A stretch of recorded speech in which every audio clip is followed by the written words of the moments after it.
गुजरात विधानसभा चुनाव के मद्देनजर गुरुवार को भाजपा ने 182 में से 160 उम्मीदवारों के नाम की घोषणा कर दी है। कई दौरों की मैराथन बैठकों के बाद भाजपा ने इन नामों की घोषणा की है। उम्मीदवारों की सूची में एक नाम ऐसा रहा जिसने सबका ध्यान खींचा। वो था क्रिकेटर रविंद्र जडेजा की पत्नी रिवाबा जडेजा। दरअसल रिवाबा को जामनगर नॉर्थ से टिकट मिली है, लेकिन उन्हें यहां से भाजपा ने ऐसे ही नहीं उतारा। इसके पीछे पार्टी की बड़ी चाल है। तो आइएगा हम जानते हैं कि पार्टी की क्या इसके पीछे चाल है। दरअसल रिवाबा का जामनगर से खास नाता है। ऐसा इसलिए क्योंकि जन्म से ही राजकोट और जामनगर में ही सबसे ज्यादा उन्होंने समय बिताया है। दरअसल रविंद्र जडेजा की बहन भी जामनगर में महिला कांग्रेस अध्यक्ष की जिम्मेदारी संभाल रही हैं और यहाँ उनकी अच्छी खासी साख मानी जाती है। भाजपा ने उनका तोड़ निकाला है। रिवाबा के पिता भी एक बड़े उद्योगपति हैं और वो राजकोट में ही बड़ा कारोबार संभाल रहे हैं। अब रिवाबा के कुछ कार्य के बारे में भी जान लेते हैं। दरअसल रिवाबा ने वर्ष 2019 में लोकसभा चुनाव से ठीक पहले भाजपा की सदस्यता ग्रहण की थी। उस दौरान उसकी और पति रविंद्र जडेजा की पत्नी मोदी के साथ एक फोटो खूब वायरल हुई थी। बता दें कि रिवाबा इससे पहले करणी सेना की सदस्य रह चुकी हैं। वो सौराष्ट्र से करणी सेना की अध्यक्ष रह चुकी हैं। दरअसल रिवाबा की शादी वर्ष 2016 में क्रिकेटर रविंद्र जडेजा से हुई थी। रिवाबा का जन्म राजकोट में हुआ था।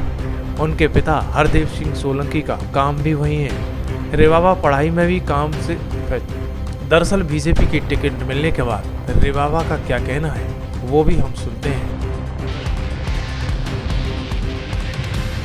खुशी का अवसर है। मेरे साथ साथ जितने भी कार्यकर्ता भाइयों बहनों का आज चुनाव हुआ है उम्मीदवार के तौर पे, तो उनके लिए भी मैं बहुत हार्दिक शुभकामना उनको दे रही हूँ। साथ ही साथ में केंद्र का हमारा जो नेतृत्व संभाल रहे हैं हमारे माननीय प्रधानमंत्री मोदी जी, अमित शाह साहब, JP नड्डा साहब, साथ पर साथ गुजरात का जो नेतृत्व, गुजरात की जो कमान संभाल रहे हैं भूपेंद्र पटेल साहब, CR पाटिल साहब, इवन जामनगर का जो हमारा संगठन का नेतृत्व है उनका मैं तहे दिल से आभार व्यक्त करती हूँ कि पार्टी ने जिस प्रकार मेरे ऊपर भरोसा जता के मुझे ये जो अवसर प्राप्त मिला है उनके लिए मैं तहे दिल से धन्यवाद करती हूँ। खुशी का अवसर है। मेरे साथ साथ जितने भी कार्यकर्ता भाइयों बहनों का आज चुनाव हुआ है उम्मीदवार के तौर पे, तो उनके लिए भी मैं बहुत हार्दिक शुभकामना उनको दे रही हूँ। साथ ही साथ में केंद्र का हमारा जो नेतृत्व संभाल रहे हैं हमारे माननीय प्रधानमंत्री मोदी जी, अमित शाह साहब, JP नड्डा साहब, साथ पर साथ गुजरात का जो नेतृत्व, गुजरात की जो कमान संभाल रहे हैं भूपेंद्र पटेल साहब, CR पाटिल साहब, इवन जामनगर का जो हमारा संगठन का नेतृत्व है उनका मैं तहे दिल से आभार व्यक्त करती हूँ कि पार्टी ने जिस प्रकार मेरे ऊपर भरोसा जता के मुझे ये जो अवसर प्राप्त मिला है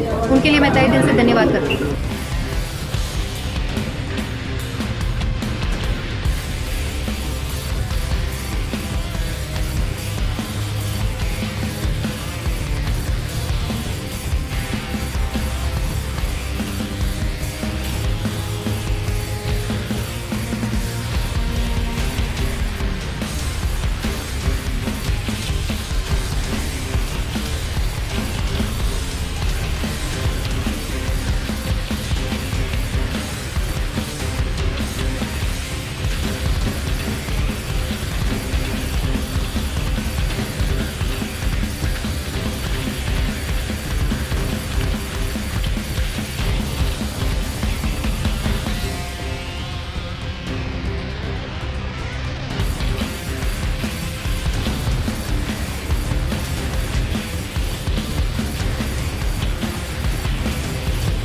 खुशी का अवसर है। मेरे साथ साथ जितने भी कार्यकर्ता भाइयों बहनों का आज चुनाव हुआ है उम्मीदवार के तौर पे, तो उनके लिए भी मैं बहुत हार्दिक शुभकामना उनको दे रही हूँ। साथ ही साथ में केंद्र का हमारा जो नेतृत्व संभाल रहे हैं हमारे माननीय प्रधानमंत्री मोदी जी, अमित शाह साहब, JP नड्डा साहब, साथ पर साथ गुजरात का जो नेतृत्व, गुजरात की जो कमान संभाल रहे हैं भूपेंद्र पटेल साहब, CR पाटिल साहब, इवन जामनगर का जो हमारा संगठन का नेतृत्व है उनका मैं तहे दिल से आभार व्यक्त करती हूँ कि पार्टी ने जिस प्रकार मेरे ऊपर भरोसा जता के मुझे ये जो अवसर प्राप्त मिला है उनके लिए मैं तहे दिल से धन्यवाद करती हूँ।